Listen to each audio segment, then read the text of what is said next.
Em nome do Pai, do Filho e do Espírito Santo. Amém. Inspirai, Senhor, as nossas ações e ajudai-nos a realizá-las, para que em vós comece e em vós termine tudo o que fizermos, por Cristo nosso Senhor. Amém. Em nome do Pai, e do Filho e do Espírito Santo. Amém. Salve Maria Imaculada e que viva Cristo Rei. Aqui Tiago Bruno, missionário e jornalista católico para o canal Católicos de Verdade. Habemus Papam Leão XIV, o novo Papa da Santa Igreja Católica, Cardeal Prevost. Queridos irmãos, com esse vídeo eu quero trazer as minhas primeiras impressões que tive olhando ali as celebrações no Vaticano, a postura então do novo Papa. E olha, eu fiquei, de certa forma, muito mais tranquilo, porque certamente nós teremos um pontificado muito mais sóbrio. O Papa Francisco tentou e promoveu muitas reformas e situações complicadas dentro da Santa Igreja Católica. No entanto, por tudo que eu já li e vi a respeito do Papa Leão XIV e pela sua postura nas liturgias e nas suas palavras, creio que nós não teremos uma igreja,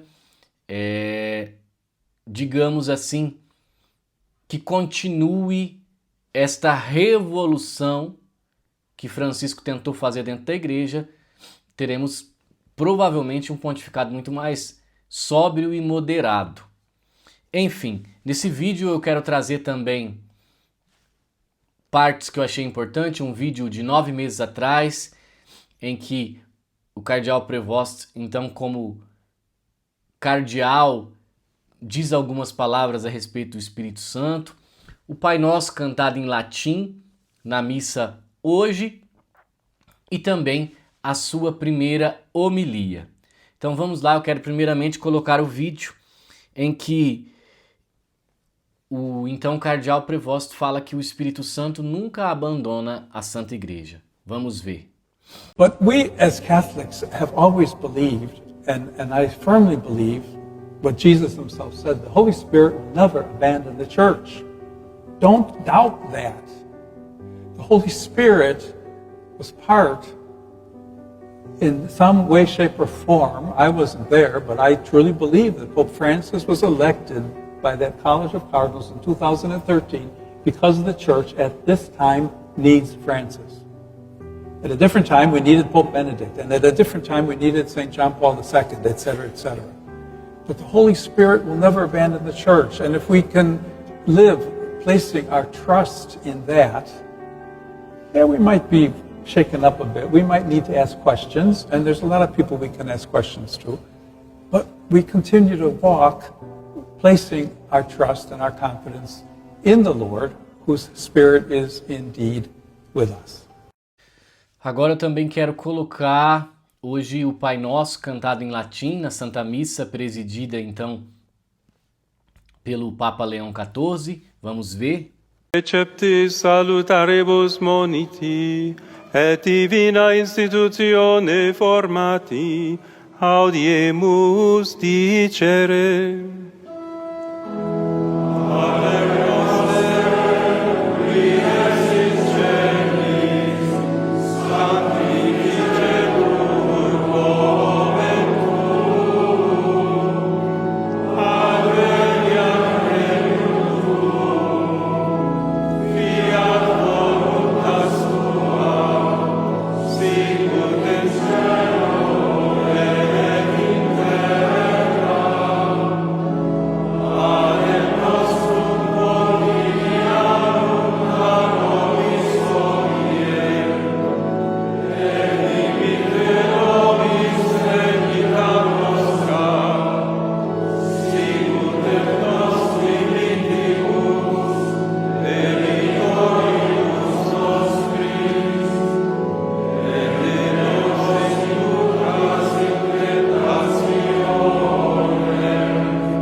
Pois bem, então agora eu também quero colocar aqui ao lado e ler a primeira homilia, então, do nosso Papa Leão XIV. Começarei com palavras em inglês e o resto será em italiano, mas quero repetir as palavras do Salmo responsorial. Cantarei ao Senhor um cântico novo, porque Ele fez maravilhas. E de fato, não apenas comigo, mas com todos nós, irmãos cardeais, enquanto celebramos esta manhã. Convido-vos a refletir sobre as maravilhas que o Senhor realizou, as bênçãos que o Senhor continua derramando sobre todos nós através do ministério de Pedro. Vós me chamastes a carregar essa cruz, a ser abençoado com essa missão. E sei que posso contar com cada um de vós para caminhar comigo, enquanto prosseguimos como igreja, como comunidades de amigos de Jesus, como crentes que anunciam a boa nova, que anunciam o Evangelho. Tu és o Messias, o Filho de Deus vivo. Com essas palavras, Pedro, interrogado pelo Mestre junto com os outros discípulos sobre a sua fé nele, expressa em síntese o patrimônio que há 2000 anos a Igreja, por meio da sucessão apostólica, guarda, aprofunda e transmite. Jesus é o Cristo, o Filho de Deus vivo, ou seja, o único Salvador e aquele que nos revela o rosto do Pai. Nele, Deus, para se fazer próximo dos homens, se revelou a nós, nos olhos confiantes de uma criança, na mente inquieta de um jovem, nos traços maduros de um homem, até parecer aos seus após a ressurreição, com seu corpo glorioso. Assim nos mostrou um modelo de humanidade santa que todos podemos imitar, juntamente com a promessa de um destino eterno, no entanto, ultrapassa todos os limites e capacidades.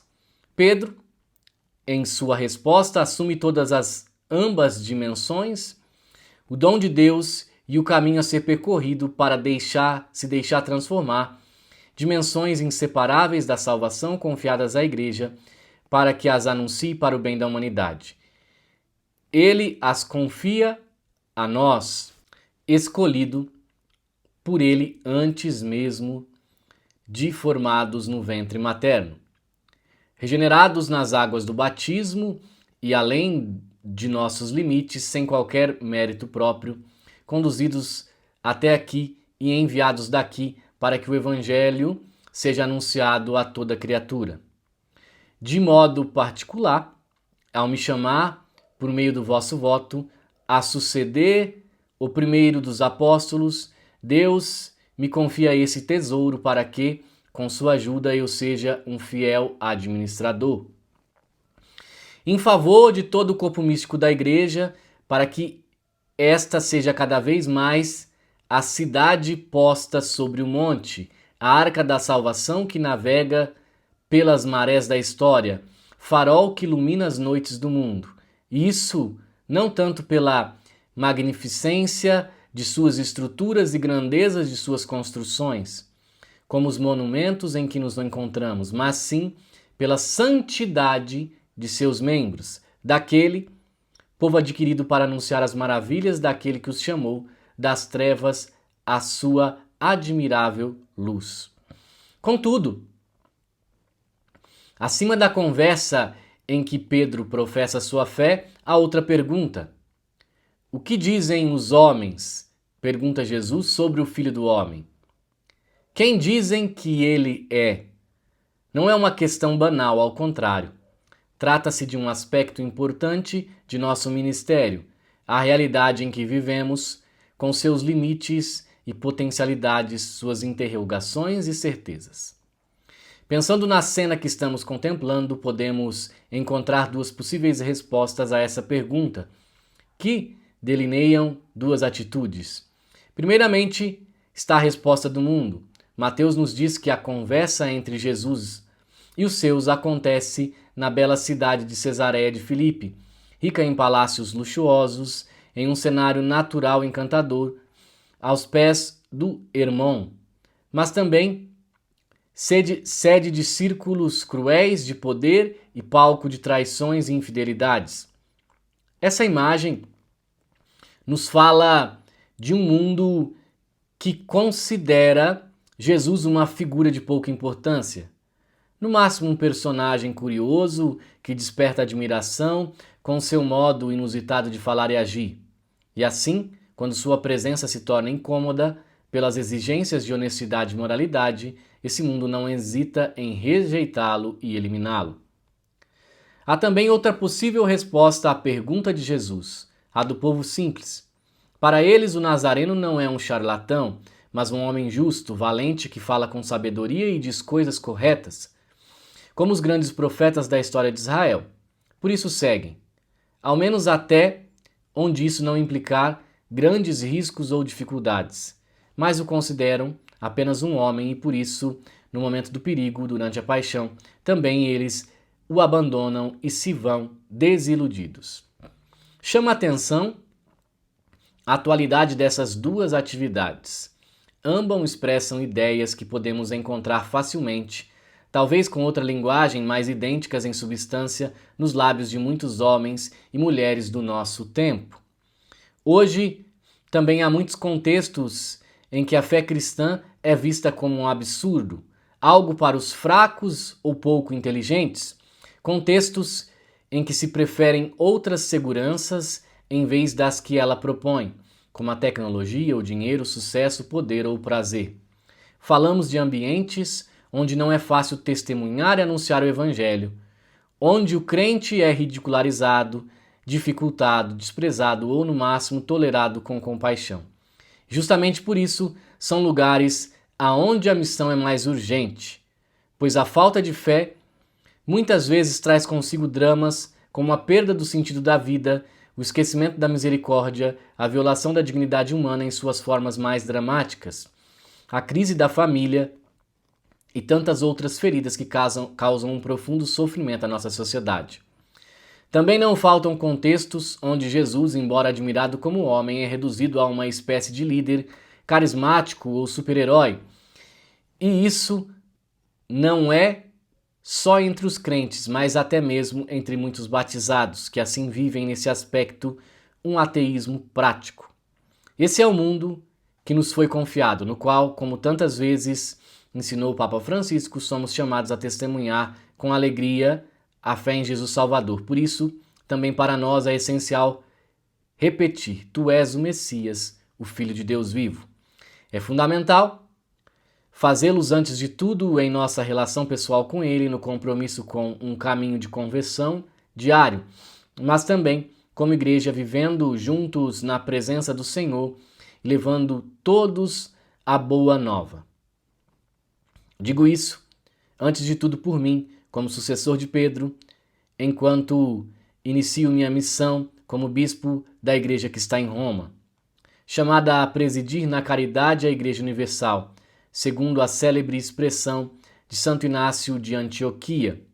Ele, conduzido acorrentado até esta cidade, lugar de seu iminente martírio, escrevia aos cristãos que ali se encontravam: Serei verdadeiramente discípulo de Cristo quando o mundo já não vir mais meu corpo. Referia-se a ser devorado pelas feras no circo, e assim aconteceu.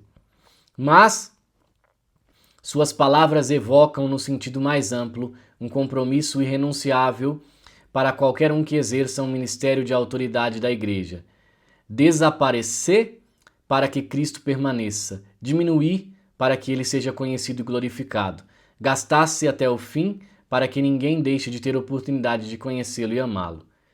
Que Deus me conceda essa graça, hoje e sempre, com a ajuda da terna intercessão da Maria, Mãe da Igreja. Então essa daqui foi a homilia, a primeira homilia do Papa Leão XIV. Digo-vos aos senhores que nós vivemos tempos difíceis e vocês são muito conscientes disso, em que as mídias rotulam, as mídias querem um Papa segundo as suas identidades e ideologias. E nós, o que nos cabe fazer neste momento? Como bons católicos, rezar pelo Santo Padre, para que ele permaneça ensinando Jesus, que é o caminho, a verdade e a vida. Se ele assim o fizer, não nos confundiremos, mas saberemos que realmente estamos na barca de Pedro, a Santa Igreja Católica, aquela que foi a única instituída por nosso Senhor Jesus Cristo. Amém? Queridos irmãos, como eu já disse, nós estamos em promoção na Livraria Católicos de Verdade. A Black Maio, porque nós, neste mês, completamos 2 anos de existência da nossa livraria. Em especial, hoje eu quero mostrar para vocês os livros de Santa Hildegarda, Medicina de Santa Hildegarda, que está vendendo muito. Esse livro aqui também, ó, que vai mostrar as receitas dela, que chama-se Física, que é um livro bem robusto. Tem o kit com esses 2 livros, está com, se eu não me engano, 51% de desconto. Mas não só esse, tem os outros livros de Santa Hildegarda também, ó. Que livros maravilhosos. Muitos bons livros dessa grande santa mística, e todos eles 48, 50, 51% de desconto. Vamos aproveitar a nossa promoção, lembrando que a nossa grandiosa Catena Áurea também permanece com 52% de desconto. Dê uma passadinha na nossa livraria Católicos de Verdade e veja os nossos livros que estão com descontos espetaculares. Salve Maria Imaculada e que viva Cristo Rei!